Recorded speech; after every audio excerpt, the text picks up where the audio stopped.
कौन थे रामदास सोरेन? रामदास का जाना हेमंत सोरेन के लिए कितना बड़ा झटका। पद से कद तक जाने सब कुछ।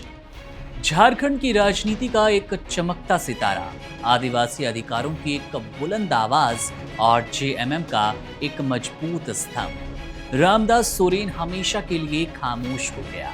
शुक्रवार की उस शाम जब दिल्ली के अपोलो अस्पताल के उनके निधन की खबर आई तो मानो पूरे राज्य में, खासकर झारखंड मुक्ति मोर्चा के गलियारों में एक गहरा सन्नाटा पसर गया।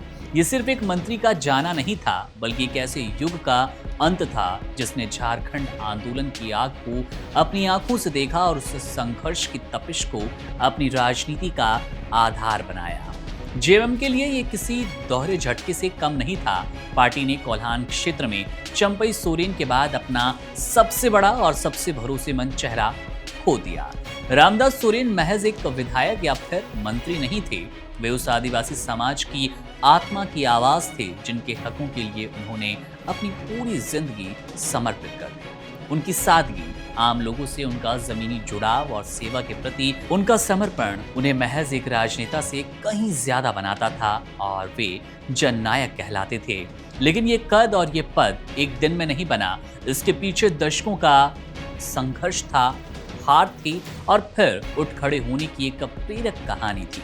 घोराबंदा पंचायत के एक साधारण ग्राम पंचायत का इलेक्शन जीतने वाले प्रधान के रूप में अपनी राजनीतिक यात्रा शुरू की रामदास सोरेन ने। रामदास सोरेन ने शिबू सोरेन के साथ झारखंड आंदोलन में सक्रिय भूमिका निभाई थी और इस भूमिका को निभाकर अपने इरादे जाहिर कर दिए। उनकी यात्रा उतार चढ़ाव से भरी रही और 1990 में जमशेदपुर पूर्व इकाई के अध्यक्ष बनने के बाद जब वे घाटशिला गए तो 2005 में गठबंधन राजनीति के चलते उन्हें निर्दलीय लड़ना पड़ा और हार भी गए, लेकिन उन्होंने हिम्मत नहीं हारी। 2009 में वो पहली बार घाटशिला से विधायक चुने गए।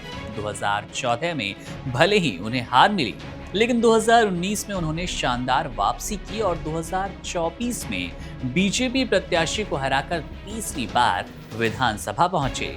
ये उनकी जमीन पर पकड़ और जनता के बीच उनकी लोकप्रियता का सबसे बड़ा प्रमाण था। जब चंपई सोरेन ने इस्तीफा दिया तो हेमंत सोरेन ने उन पर भरोसा जताते हुए शिक्षा जैसा महत्वपूर्ण विभाग उन्हें सौंप दिया और उनके मंत्रिमंडल के सबसे प्रभावशाली मंत्रियों में से वे एक बन गए। उनका जीवन एक मध्यवर्गीय किसान परिवार से शुरू हुआ था और राज्य के नीति निर्माण केंद्र तक पहुंचा। ये वास्तव में अपने आप में एक प्रेरक कहानी है जो जमीन से किस कदर आपको ऊंचाइयों तक ले जाती है, लेकिन किस्मत को शायद कुछ और ही मंजूर था। 2 अगस्त को अपने ही घर के बाथरूम में गिरने के बाद उन्हें दिल्ली ले जाया गया, जहां वे वेंटिलेटर पर जिंदगी और मौत के बीच जूझते रहे। अंत में वे जंग हार गए।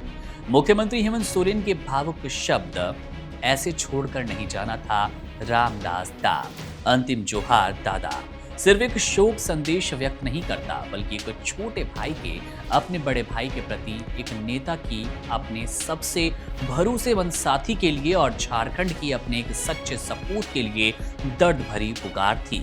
रामदास सोरेन का पार्थिव शरीर भले ही पंचतत्व में विलीन हो गया हो, लेकिन उनकी विरासत, उनका संघर्ष और आदिवासियों के हक के लिए उनकी बुलंद आवाज हमेशा से झारखंड की मिट्टी में जिंदा रहेगी। वीडियो में आपके साथ मैं था मुकुट। तमाम बड़ी खबरों और अपडेट्स के लिए बने रहिए वन इंडिया के साथ। शुक्रिया। Subscribe to One India and never miss an update. Download the One India app now.